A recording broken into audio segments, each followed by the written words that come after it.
Rendez-vous éco aujourd'hui avec Pierre-Antoine Kern, dirigeant, créateur de l'entreprise Option Télécom. Il est maintenant connu en Côte d'Or pour son activité au sein du syndicat patronal du MEDEF, où il a été nommé en mai 2012.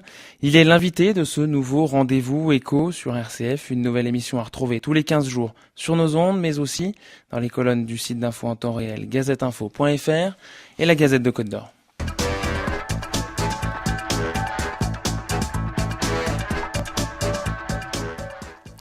Pierre-Antoine Kern, bonjour, merci d'avoir accepté mon invitation. Bonsoir. Vous êtes donc, je le disais, le PDG et créateur de 3 TPE, toutes petites entreprises, et vous allez nous parler autour de cette première question un peu de l'actualité, du moral des chefs d'entreprise et de vous en particulier. Comment aujourd'hui on se porte quand on est chef d'entreprise en 2014 et à Dijon? C'est pas facile d'être chef d'entreprise en ce moment parce que on est dans un contexte économique difficile déjà. On sait que par ailleurs nos entreprises sont quand même pas mal agressées sur un plan fiscal et sur le plan des prélèvements. Donc on a quand même subi globalement au niveau national 60 milliards de hausse de prélèvements obligatoires entre 2011 et 2013. Donc c'est considérable. Maintenant, le moral est bon malgré tout, j'allais dire, chez pas mal de chefs d'entreprise, parce que c'est leur nature d'être optimiste, même en face de difficultés importantes. Alors certains, malheureusement, je pense notamment dans le secteur du bâtiment, du travaux publics, connaissent vraiment des situations catastrophiques. Et là, c'est bien plus difficile, mais je crois que malgré tout, un chef d'entreprise, par nature, est quelqu'un d'optimiste, sinon il ne ferait pas ce métier-là. Et vous alors, dans vos activités au quotidien, vous arrivez aussi à garder le moral et la confiance surtout qui peut-être manque à certains chefs d'entreprise ou en tout cas aux consommateurs? Oui, parce que on est sur des marchés effectivement qui sont aussi difficiles. Le marché des télécommunications, pas un marché facile, un marché où des grands leaders au niveau national perdent 5% de leur chiffre d'affaires chaque année. Donc nous, on arrive à progresser de 10 à 15% par an. Donc bien sûr, on est content de cela, mais il faut garder une très grande humilité parce que on sait très bien qu'on est dans un système économique où les choses bougent très vite et ce qui est vrai aujourd'hui peut être défait demain très vite. Donc ce qui compte, c'est effectivement de toujours être vigilant. Parce que donc 3 TPE dans l'activité locale de téléphonie, racontez-nous quelles sont ces activités? La première des activités, c'est celle qui est portée par Option Télécom. C'est une activité d'opérateur de télécommunications à destination des PME, des PMI pour l'essentiel, en matière de téléphonie fixe et d'Internet, également de téléphonie mobile. Et puis on fait également maintenant les standards téléphoniques, ce qu'on appelle les autocommutateurs. Voilà. Et donc, avant d'être au MEDEF en Côte d'Or, vous me le disiez tout à l'heure, vous êtes un ancien membre du tribunal des prud'hommes. Voilà, racontez-nous aussi cette partie d'expérience pour vous. J'ai toujours voulu mener à côté de mon métier de chef d'entreprise des activités plus ou moins proches d'ailleurs, puisqu'à une certaine époque, j'étais président des parents d'élèves de la maîtrise de la cathédrale, vous voyez, ce qui n'a rien à voir avec le business. Ensuite, j'ai fait d'autres choses, mais notamment, j'ai été effectivement conseiller prud'homme. Donc, j'ai été amené à juger des litiges en matière de droit du travail pendant 3 ans. D'accord. Et donc, je relisais aussi un communiqué en juin 2012 où, à l'époque, vous aviez fait un appel aux candidats aux législatives locales de faire de l'économie leur urgence. Est-ce que finalement, 2 ans après, vous avez été entendu? Mais je pense que certains étaient déjà sur cette thématique. Alors, pour pas faire de jaloux, je vais prendre 2 exemples avec Rémi Delatte et puis Laurent Ganguillaume, qui sont l'un UMP, l'autre PS, et qui tous les deux sont très mobilisés, par exemple, à Dijon sur ces questions-là. Donc, je crois qu'il n'y avait pas besoin de les pousser beaucoup, ils étaient déjà très, très sensibles. Par contre, malheureusement, d'autres sont plus éloignés de ces préoccupations, et surtout, je pense qu'ils se trompent en privilégiant le court terme et le social, je vais être un peu provocateur, par rapport à l'économique. C'est-à-dire que on ne peut pas faire de social de manière durable si on n'a pas la machine économique qui tourne pour alimenter, pour financer ce système social.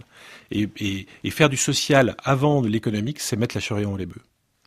Et vous organisiez en septembre dernier un temps fort, votre temps fort en tout cas pour le MEDEF en Côte d'Or, la 4e université d'été du MEDEF, oui, dans les locaux de l'ESC à Dijon, l'école de commerce, sur un thème plutôt positif, le rebond, entouré de profils nationaux, d'invités qui ont rythmé des tables rondes et autres grands entretiens économiques. Qu'est-ce que vous avez pu en sortir de cet événement?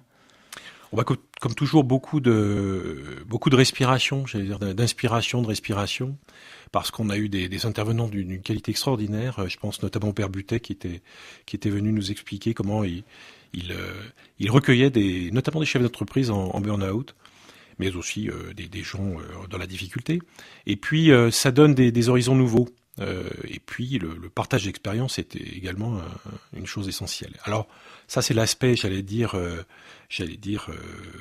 intellectuel. Et puis, il y a l'aspect plus économique avec un grand entretien économique qui a été passionnant, hein, avec le patron de PSA. Et puis, également, on a eu notre vice-président, Geoffroy Roux de Bézieux, qui est venu, qui est intervenu et qui nous a appris des choses très intéressantes.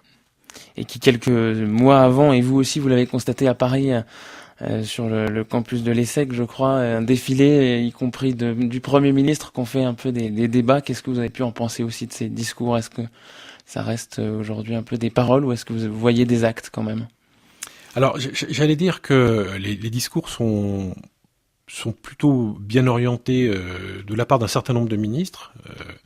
Maintenant, c'est vrai que parfois des députés vont dans des directions opposées, et ça, c'est quand même particulièrement stressant pour les chefs d'entreprise que nous sommes, parce que on a besoin d'y voir clair en matière d'orientation économique, et que tous ces frondeurs mettent une pagaille monstrueuse finalement dans ce que fait le gouvernement. Je pense notamment à toutes les dispositions qui ont pu être prises et puis les dernières en date, alors là qui nous révoltent sur la pénibilité, parce que ajouter des dispositifs de pénibilité maintenant dans les entreprises à tout ce qu'on a eu depuis un certain nombre d'années et depuis même les 35 heures, j'allais dire que on charge la barque très fortement en France sur les entreprises. Et plus récemment, le MEDEF Côte d'Or a lui choisi de se réorganiser, ou en tout cas de s'organiser autour de 15 grands pôles, pilotés chacun par un président, un vice-président. En quoi ces changements vont un petit peu métamorphoser votre manière de travailler? Quels sont les objectifs? L'objectif, c'est d'être plus professionnel. C'est-à-dire que aujourd'hui, le MEDEF est appelé à intervenir sur un nombre de sujets très variés et qui nécessitent à chaque fois d'être très compétent. Alors, c'est très difficile pour un seul homme, vous voyez.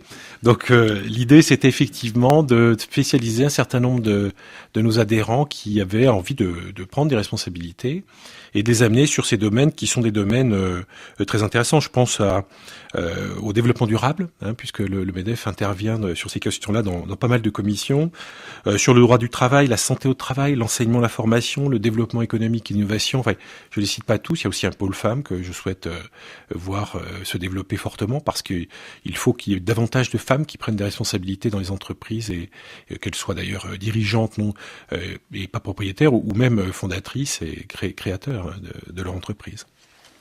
Et le 9 décembre prochain, vous allez recevoir Pierre Gattaz, le président national du MEDEF, et vous allez le recevoir au Palais des Congrès.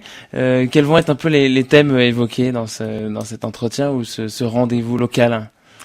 Je pense déjà que Pierre Gattaz nous parlera de son livre « Bougeons-nous, Français, bougeons-nous », où justement il cherche à remettre en perspective toute l'action du MEDEF, parce que on est à la fois sur des sujets, j'allais dire, d'actualité, comme la pénibilité, mais tout ça s'inscrit dans une vraie logique, et c'est le projet France 2020 qu'a dessiné le MEDEF, avec quelle ambition on veut pour la France à horizon 2020 en matière économique et sociale, hein. On ne veut pas dissocier ces deux choses-là.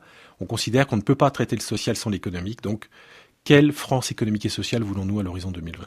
Et coïncidence ou pas, ça sera aussi le démarrage de cette première semaine de décembre, d'une grande semaine de mobilisation au niveau national qui a été annoncée donc par votre vice-président, Geoffroy Roux de Bézieux.